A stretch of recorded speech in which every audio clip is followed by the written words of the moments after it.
नमस्कार साथियों, स्वागत है आपका सनातन भारत चैनल पर। यहाँ हम समझेंगे अपने सनातन धर्म को, जो केवल एक धर्म नहीं बल्कि विज्ञान से भी परे एक शाश्वत चेतना है। हमारा उद्देश्य है कि आज की युवा पीढ़ी अपने मूल, अपनी संस्कृति और आत्मज्ञान को गहराई से समझे और अपनाए। आज का विषय है आदियोगी, योग और आंतरिक चेतना का रहस्य। हम प्रयास करेंगे कि आपकी आध्यात्मिक और बौद्धिक समझ को और अधिक समृद्ध कर सकें। और आज के हमारे विशेष अतिथि हैं सान्विका और ईश्विक, जो हमें इस विषय पर गहराई से मार्गदर्शन देंगे और अद्भुत जानकारियां साझा करेंगे। तो जुड़िए हमारे साथ एक नई यात्रा पर, आत्मा से परमात्मा की ओर। नमस्कार। आज हम एक बहुत ही गहरे और रहस्यमयी विषय पर बात करने वाले हैं, आदि योगी। जो स्रोत हमने देखे उनके आधार पर। आदि योगी? हाँ, मतलब पहले योगी। कोयम्बटूर की वो जो विशाल प्रतिमा है, शांत सी, वो तो शायद कई लोगों ने देखी होगी या उसके बारे में सुना होगा। हाँ, बिल्कुल। पर जैसा कि स्रोतों से पता चलता, वो सिर्फ एक मूर्ति नहीं है, वो तो हजारों साल पुरानी एक जीती जागती योगिक परंपरा का क्या कहते हैं, प्रतीक है। तो आज कोशिश यही रहेगी कि समझें कि आदि योगी आखिर हैं कौन, योग का जो इतना जिक्र होता है उसका असली मतलब क्या है, और क्या उनकी बातें आज भी मायने रखती हैं। बिल्कुल, चलिए शुरू करते हैं। हाँ, तो सबसे पहले ये आदि योगी हैं कौन? मतलब सनातन धर्म में तो शिव जी को ही मानते हैं ना। हाँ बिल्कुल, भगवान शिव को ही आदि योगी कहा गया है। वही पहले योगी है। ऐसा माना जाता है कि योग का विज्ञान ब्रह्मांड में सबसे पहले उन्होंने ही प्रकट किया। अच्छा, तो मतलब योग की शुरुआत उनसे ही हुई। और ही योग शब्द आजकल तो फिटनेस, आसन इसी से जोड़ते हैं ज्यादातर लोग, लेकिन इसका असल मतलब क्या बताया गया है? हाँ, शुरुआत तो उन्हीं से मानी जाती है।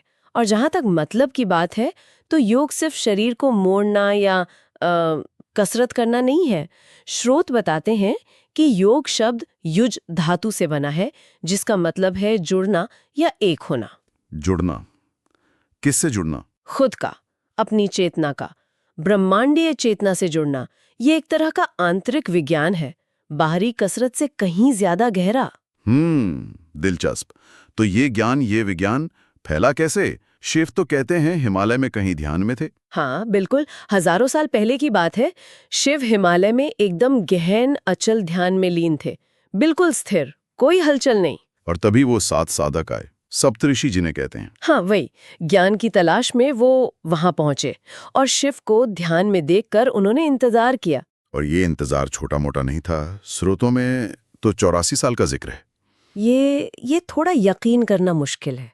84 साल, इसका क्या महत्व था? यही तो बात है। ये जो असाधारण धैर्य था ना, यही उनकी पात्रता बन गया। शिव ने देखा कि ये सिर्फ उत्सुक नहीं है, ये वाकई ज्ञान पाने के लिए समर्पित है, तैयार हैं। अच्छा। तब जाकर शिव ने उन्हें अपना पहला शिष्य माना और योग की पहली शिक्षा दी।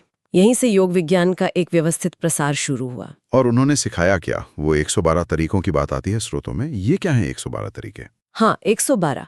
शिव ने मानव चेतना को उसकी सबसे ऊंची संभावना तक ले जाने के 112 अलग-अलग मार्ग या तरीके बताए। अच्छा। जानकारी यही है कि ये तरीके हमारे अंदर जो 112 सूक्ष्म ऊर्जा केंद्र या आयाम है ना, हाँ। उनको सक्रिय करने की टेक्निक्स हैं। इसमें फिर ध्यान भी है, प्राणायाम यानी सांस की तकनीकें, मंत्र हैं, मुद्राएं हैं और तंत्र भी शामिल है। बहुत कुछ है इसमें। 112 तरीके, ये तो अपने आप में बहुत ज्यादा लगता है। और एक बात और है, एक 113वां तरीका भी बताया गया है। ओह, 113वां? वो क्या है? वो किसी तकनीक से नहीं खुलता।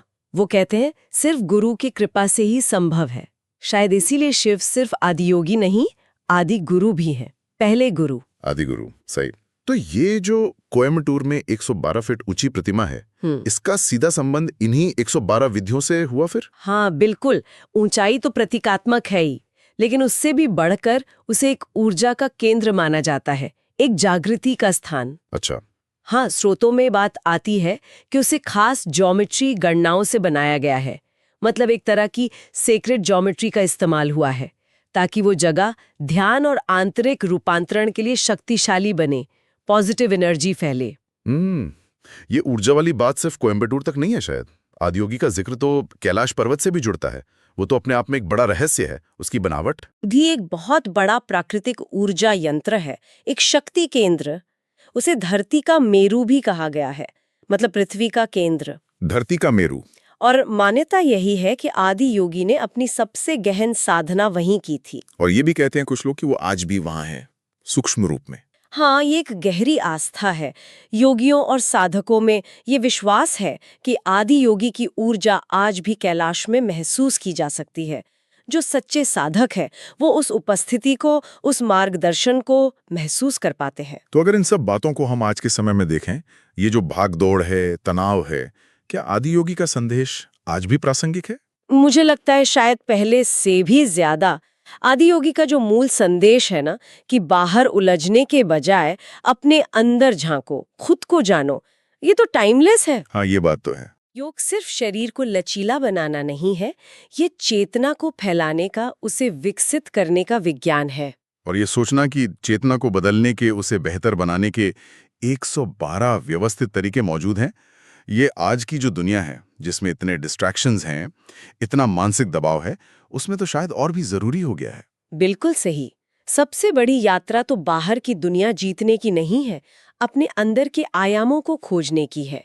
आदि योगी का विज्ञान यही दिखाता है कि अगर हम अपनी अंदरूनी स्थिति ठीक कर लें तो बाहरी हालात उतने मायने नहीं रखते, या फिर उन्हें संभालने की ताकत आ जाती है। तो मतलब सार यही निकलता है कि आदि योगी सिर्फ कोई कहानी या मूर्ति नहीं है, वो एक जीवंत आध्यात्मिक विज्ञान है, एक गहरा अनुभव है और मानव चेतना की जो उच्चतम संभावना है उसके प्रतीक हैं। हाँ, ये परंपरा हमें अंदर देखने का रास्ता दिखाती है, उस सच से जुड़ने का जो हम सबके भीतर ही है। और ये बात सोचने पर मजबूर करती है कि अगर बाहर की दुनिया की उलझनों का हल हमारी भीतरी यात्रा में छिपा है, तो आज के इस दौर में कोई उस अंदर की खोज की शुरुआत कैसे करे? ये सवाल शायद सोचने के लिए छोड़ देना चाहिए। हम आशा करते हैं कि सान्विका और ईश्विक के साथ आज का विषय आदि योगी, योग और आंतरिक चेतना का रहस्य आपको एक नई दिशा और दृष्टि देने में सहायक रहा होगा। अगर आपको यह ज्ञान उपयोगी लगा हो तो सनातन भारत चैनल को जरूर सब्सक्राइब करें और इस वीडियो को अपने मित्रों और परिजनों के साथ साझा करें।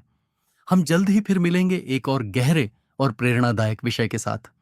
तब तक के लिए स्वस्थ रहें, जागरूक रहें और जुड़े रहें अपनी सनातन जड़ों से। जय श्री राम,